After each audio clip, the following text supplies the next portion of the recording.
Assalamualaikum Ayah Bunda. Anak belajar mengikuti proses perkembangan akal dan pikirannya. Setiap tahapan belajar harus dilalui dengan baik. Cara yang baik untuk melalui tahapan belajar ini adalah dengan memberikan pendampingan dan tempat belajar yang sesuai dengan kebutuhan anak. Ketika usia bayi, anak belajar langsung dengan ibunya. Melalui proses pemberian ASI eksklusif, sentuhan lembut orang tua, kata-kata positif yang disampaikan, kehangatan keluarga, penggunaan bahasa ibu yang baik, stimulasi otot kaki, otot tangan, dan organ motorik dipelajari anak secara langsung dari kedua orang tuanya. Kemampuan dasar seorang bayi dibentuk oleh lingkungan belajar pertama, yaitu keluarga. Bagaimana tahapan belajar anak? Sejak dalam kandungan, pertama kali seorang bayi belajar adalah dengan mendengar. Kemampuan mendengar bayi sudah ada sebelum lahir ke dunia. Maka ajarkanlah anak mendengar dengan baik. Latih kebiasaan ibu dan keluarga berbicara dengan intonasi yang normal. Hindari berbicara dengan suara keras atau berteriak. Selanjutnya, gunakan kata-kata dengan makna positif, bukan makna yang negatif. Kedua adalah kemampuan untuk merasakan situasi dan kondisi yang ada di sekitar. Bila kondisi seorang ibu sedih, maka bayi dalam kandungan juga merasakan kesedihan yang sama.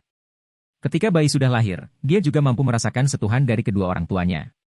Ketiga, bayi sangat cepat dan mudah mengingat segala sesuatu yang terjadi di sekitarnya. Keluarga sangat berperan menampilkan perilaku yang baik secara berkesinambungan. Keempat, bayi mampu melihat sejak lahir dengan kemampuan yang terus berkembang. Stimulasi penglihatan bayi menggunakan warna yang bervariasi dengan kondisi pencahayaan yang cukup. Karena penglihatan bayi sangat peka terhadap cahaya di sekitarnya.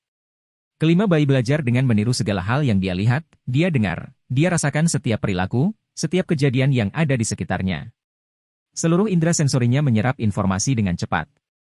Keenam, bayi menyimpan semua hal yang dipelajari pada memorinya yang berkembang secara pesat.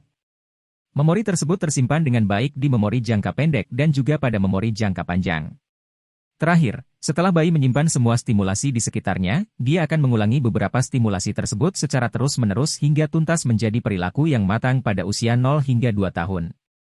Setelah tahapan belajar bayi terlampaui, berikutnya anak akan belajar tahapan praoperasional. Seorang anak berusia 1 hingga 2 tahun sudah bisa belajar berbicara dengan susunan kata dengan baik. Komunikasi dua arah juga sudah bisa dilakukan untuk saling memahami dengan anak seusianya maupun dengan orang dewasa di sekitar. Kemampuan psikomotoriknya belajar dengan berjalan, berlari, melompat, menggenggam, melempar, menarik dan seterusnya sudah berfungsi dengan baik. Kapan anak mulai belajar sekolah? Setelah perangkat belajar yang dimiliki anak, baik secara fisik dan psikis sudah berkembang dengan optimal dan matang. Maka pada usia 2 hingga 7 tahun anak mulai distimulasi untuk belajar bersekolah di taman kanak-kanak.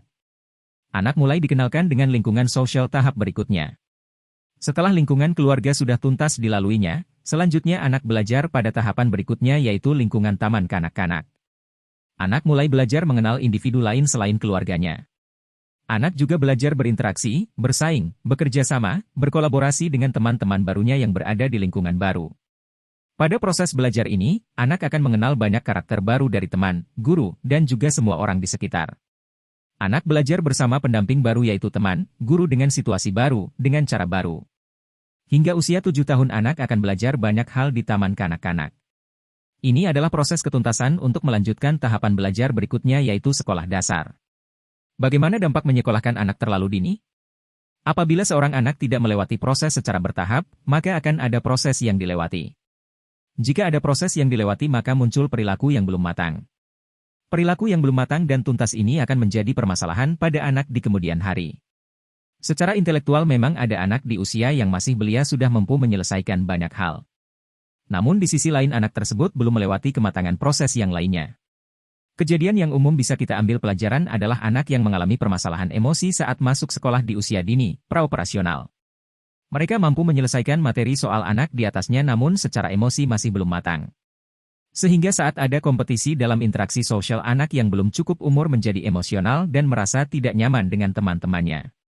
Begitupun saat mereka bermain pada jam istirahat, anak yang belum cukup umur untuk sekolah biasanya menjauhi teman sekelasnya karena merasa permainan yang dilakukan teman-temannya tidak sesuai dengannya. Dan yang lebih mengkhawatirkan adalah anak yang belum cukup umur menjadi bahan ejekan teman-temannya.